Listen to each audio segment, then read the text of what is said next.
Saul Kirsch here at the 2019 IWA Trade Show, and I want to show you some of the features that are available on the Evolution auto drive systems and the reloading press.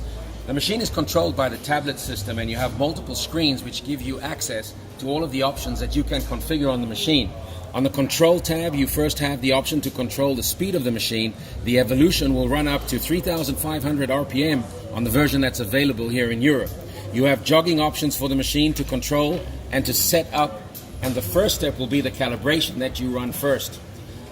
The monitors allow you to set limits for the capacity of components that you've loaded in your machine. How many primers, how many cases, how many bullets, and you can set stops so that the machine will stop when that number is reached. It also gives you a handy counter. In the sensor screen, you can configure which of the Mark 7 sensors you are using and which should be active as the machine runs. If you're not using a sensor, if you're not depriming, for instance, you can deactivate one of those sensors which are included. And finally, on the setup screen, you have controls over how the shell plate is indexing, how the machine is dwelling. It stops at the end, stops at the top. This allows you to configure the performance to be best for the ammo that you're loading. And running at full speed, the machine is impressive to watch.